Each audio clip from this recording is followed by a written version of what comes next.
Assalamualaikum warahmatullahi wabarakatuh. Shalom, Om Swastiastu, Namo Buddhaya, dan salam kebajikan. Selamat pagi, selamat siang, selamat sore, dan selamat malam. Kami dari kelompok 1 dari Praktikum Statistika Sains Data ingin membahas dan menjelaskan tentang hasil praktikum kami yang berjudul Analisis Diskriminan. Nah, yang pertama yang bakal kita lakuin adalah menginstal package. Dengan package yang kita install adalah install package ISLR, yaitu sebuah tools untuk mempelajari dan mempraktikkan metode pembelajaran statistik. Lalu ada install package MASS, fungsi dan kumpulan data untuk statistik matematika. Install package REPR, tools untuk membuat representasi string dan biner dari objek R. Install package ggplot 2 untuk berbagai bentuk grafik atau plot.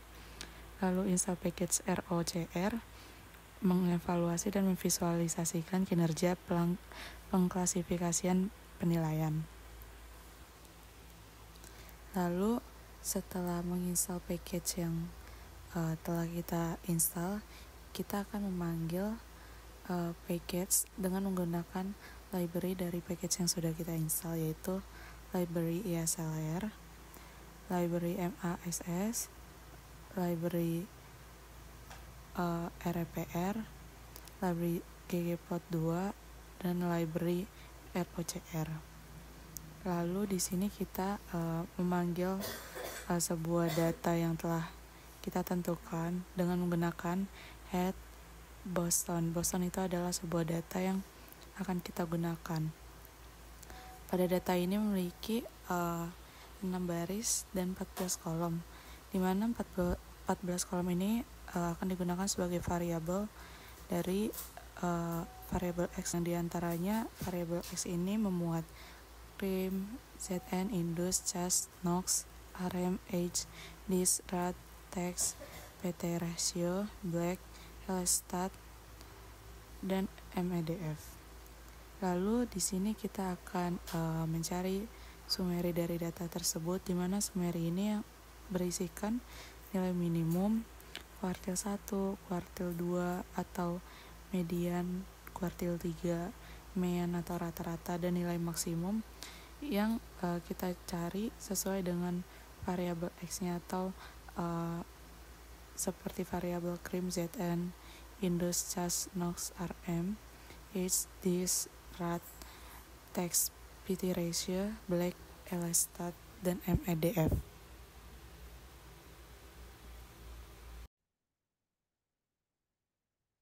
Baik, selamat pagi, selamat siang, selamat sore, dan selamat malam. Perkenalkan, nama saya Andre Hadimirto Parusik dengan NIM 122450108 dari kelas RC. Pada video kali ini saya akan membahas pengulangan latihan dari praktikum modul 4 sebelumnya. Nah, pada modul sebelumnya, praktikum 4 ini berjudul analisis diskriminan. Nah, pada bagian ini, eh, video kali ini saya akan membahas tentang generate the response variable. Berikut codingnya saya akan lakukan. Frame rate.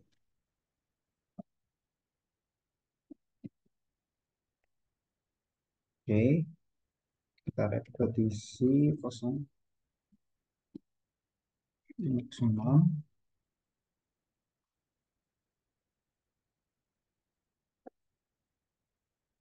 Frame rate lagi, kita bikin parameternya. Nah, kita di sini menggunakan dataset Boston, ya teman-teman.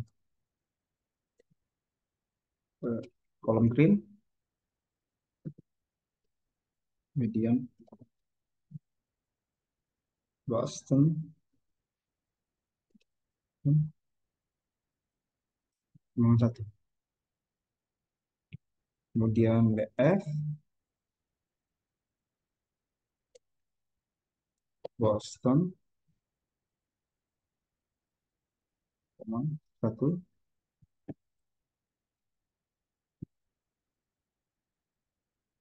Kita masukkan ke dalam data frame,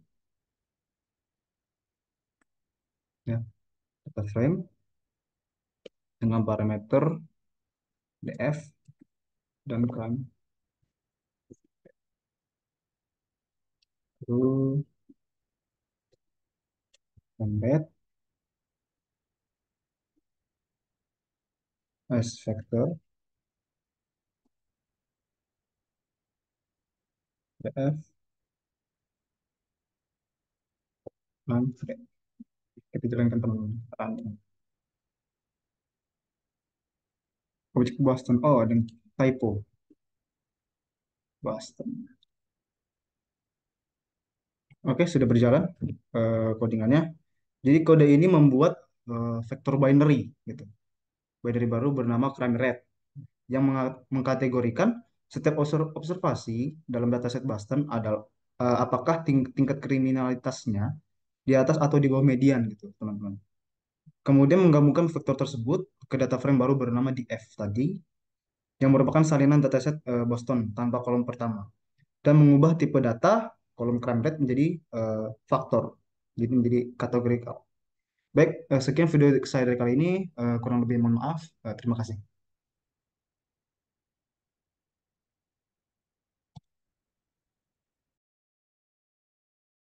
Oke, selanjutnya masuk ke exploratory data analysis.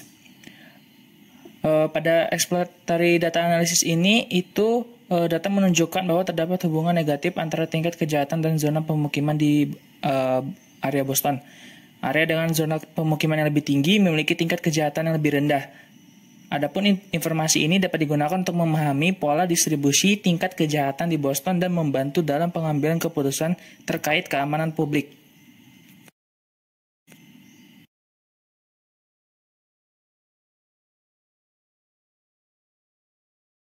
Kemudian masuk ke selanjutnya, masuk ke bagian industrial land plots versus crime underscore rate. Kita untuk menginisiasi hasil output dari codingan ini, itu kita memakai ggplot. Kemudian untuk hasil dari gambar, kesimpulan dari gambar ini, itu data menunjukkan bahwa tidak ada hubungan yang jelas antara tingkat kejahatan dan jumlah lahan industri di Boston. Faktor lain mungkin lebih berpengaruh pada tingkat kejahatan di Boston. Adapun informasi di atas ini digunakan untuk memahami pola distribusi tingkat kejahatan di Boston dan membantu dalam analisis faktor-faktor yang mempengaruhi tingkat kejahatan.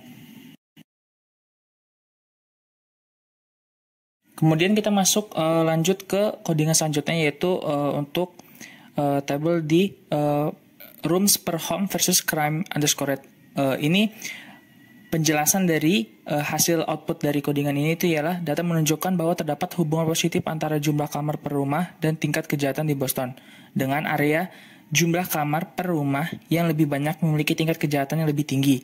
Adapun untuk memahami pola distribusi tingkat kejahatan di Boston dan membantu dalam analisis faktor-faktor yang mempengaruhi tingkat kejahatan.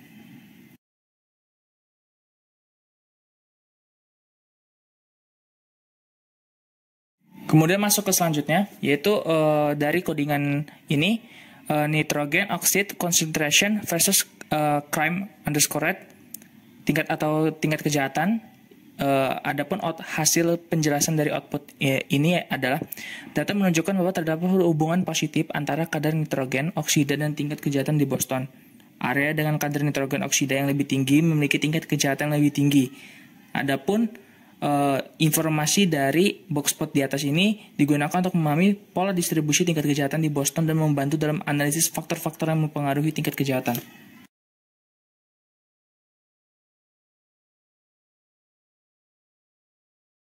Kemudian masuk ke codingan selanjutnya, yaitu untuk grafik analisis dari age versus crime rate atau umur berbanding dengan tingkat kejahatan.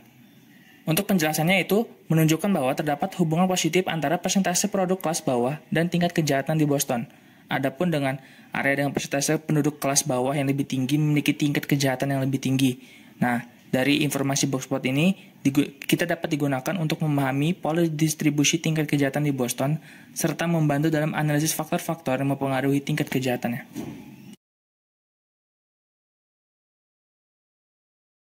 Kemudian masuk ke codingan selanjutnya, yaitu untuk perbandingan antara distance to employment centers versus crime underscore rate. Nah, untuk penjelasan dari hasil output dari diagram di atas ini, itu menunjukkan bahwa terdapat hubungan negatif antara jarak ke pusat pekerjaan dan tingkat kejahatan di Boston. Nah, adapun area dengan jarak pusat pekerjaan yang lebih dekat memiliki tingkat kejahatan yang lebih rendah. Selain itu, kita dapat memahami pola distribusi tingkat kejahatan di Boston dan yang dimana dapat membantu dalam analisis faktor yang mempengaruhi tingkat kejahatan.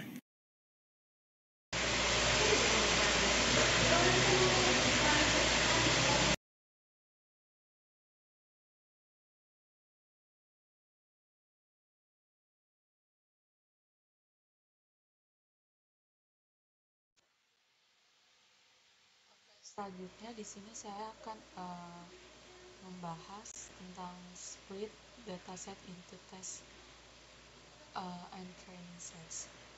Jadi di sini terdapat kode set.sheet dalam kurung 1110, di mana di sini kita memakai sebuah titiknya itu 1110. Lalu ada df split.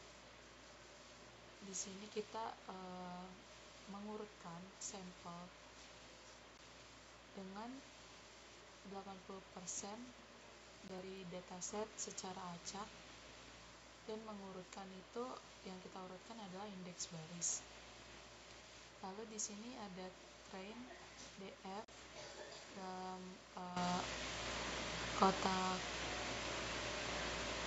kurung siku df underscore split, dimana ini akan menghasilkan sebuah dataset training, dan bawahnya lagi ada tes df kurung siku df underscore split, yang menghasilkan dataset dari tes. Jadi di sini akan tidak mengeluarkan output, namun akan tersimpan nilainya secara otomatis, dan nantinya akan dibandingkan antara training sets dan juga dataset dari hasil test setnya.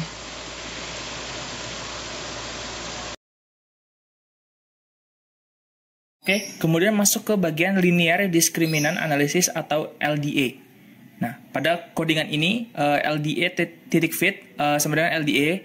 Nah, untuk tingkat kejahatannya sama dengan data underscore trend. Nah, kemudian kita untuk melihat hasil outputnya itu dengan LDA titik fit untuk menampilkan outputnya. Nah, berikut untuk outputnya yang dihasilkan. Nah, untuk penjelasan di atas, data di atas itu menunjukkan bahwa terdapat hubungan positif antara jumlah pengguna internet dan tingkat pendapatan per kapita di Indonesia. Provinsi dengan jumlah pengguna internet yang lebih tinggi memiliki tingkat pendapatan per kapita yang lebih tinggi. Nah, dari informasi pada hasil output ini, itu kita dapat memahami faktor-faktor yang mempengaruhi akses internet dan untuk mengembangkan kebijakan yang efektif untuk meningkatkan akses internet dan meningkatkan kesejahteraan masyarakat. Kemudian selanjutnya, LDA.pred sama dengan predictive. Nah, pada bagian line pertamanya ini itu digunakan untuk kita untuk memprediksi data tersebut. Kemudian pada line keduanya LDA.class itu untuk menentukan kelas mana yang akan dituju. Kemudian untuk bagian table itu menghasilkan output yang telah kita masukkan tadi itu diubah ke dalam bentuk table. Ya, dengan hasil table atau outputnya seperti ini. Untuk LDA titik class-nya yaitu 0, 1, 0, 54, 15, 1, 3, 30 dengan penjelasan yaitu untuk menjelaskan hasil dari analisis diskriminan linear tersebut. Nah, selanjutnya saya akan menjelaskan tentang Bossplot. Sebelumnya saya akan memperkenalkan diri. Perkenalkan, nama saya Natasha Egelina Marbun dengan NIM 122450024. Nah, selanjutnya ini ada pupil teacher ratio versus crime rate. Jadi pada variabel pupil teacher ratio pada crime rate 1 ataupun crime rate memiliki outlier. Nah, pada visualisasi data yang kita lihat ini, crime rate itu crime rate yang lebih akurat adalah crime rate yang 0. Nah, karena nilai errornya lebih rendah daripada crime rate 1, di sini dapat kita lihat nilai kuartil 1 pada crime rate 0 lebih mendekati 0 dibandingkan nilai kuartil 1 pada crime rate 1. Ya, crime rate 1. Terbukanya pikiran seseorang untuk berpendidik. Ini artinya terbukanya pikiran seseorang untuk berpendidikan tinggi akan mengubah pemikiran seseorang untuk bertindak selanjutnya. Nah, selanjutnya di sini ada proportion of blacks versus crime rate. Jadi pada variabel proportion of blacks pada crime rate 1 yang di sini dan crime rate 0 yang ada di sini sama-sama memiliki outlier. Nah, ini adalah outliernya. Pada visualisasi data yang kita lihat ini, crime rate yang lebih akurat adalah crime rate yang 1. Pada eh, karena dapat dilihat nilai kuartil 1 pada crime rate 1 lebih mendekati 0 dibandingkan nilai kuartil 1 pada crime rate 0. Nah, ini artinya orang kulit hitam yang mengalami tindak kriminal yang tinggi. Namun orang kulit hitam yang memiliki tingkat kejahatan yang rendah proporsinya lebih banyak. Nah, selanjutnya ini ada percentage of low income earners versus crime rate. Jadi di sini dapat kita lihat pada variabel percentage of low income earners, pada crime rate 1 maupun crime rate memiliki outlier pada visualisasi data ini, crime rate yang lebih akurat adalah crime rate yang 0.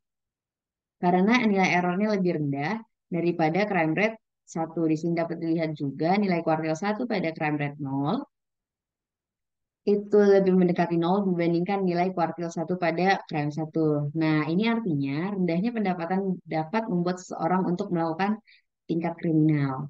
Nah, di sini ada box plot yang keempat, itu ada owner occupied houses versus crime rate. Nah, jadi pada variabel owner occupied houses pada crime rate 1 dan crime rate 0 memiliki outlier, sama-sama memiliki outlier. Nah, pada visualisasi data ini, crime rate yang lebih akurat adalah crime rate 1 karena nilai errornya lebih mendekati lebih rendah daripada nilai crime rate 0. Di sini dapat dilihat juga kuartil 1 pada crime rate 1 lebih mendekati 0 dibanding nilai kuartil 1 pada crime rate 0. Ini artinya seseorang yang memiliki rumah cenderung menjadi target untuk tindak kriminal. Nah, terus di sini ada yang kelima, ada full value property tax rate versus crime rate.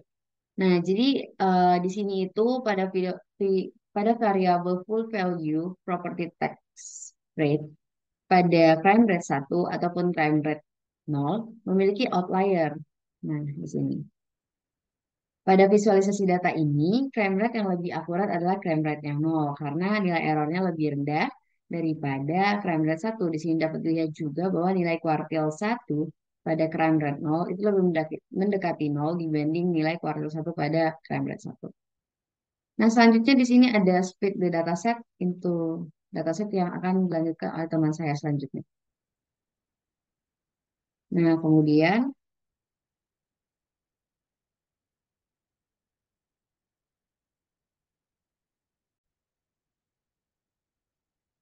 selanjutnya di sini ada predictive accuracy of LDE model. Nah, di sini juga ada suatu kode untuk melihat dari si data kita. Di sini ada fungsi untuk memanggil akurasi dan di sini ada juga fungsi untuk memanggil hitungan akurasi tersebut.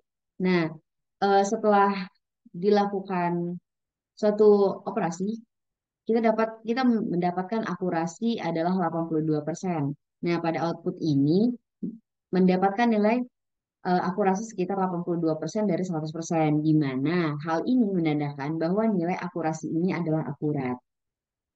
Nah, selanjutnya untuk mengetahui error yang terjadi di sini, kita dapat menggunakan eh, suatu fungsi untuk memanggil nilai error dengan mengurangi nilai akurasi tadi. Nah, di sini hasilnya adalah test error is 18%. Nah, jadi pada output ini menampilkan nilai error yang tingginya adalah 18%. Karena bisa kita kurangkan aja 100% dikurang 82% dari nilai akurasinya tadi sehingga menghasilkan 18%. Terima kasih dari saya. Sekian dan terima kasih.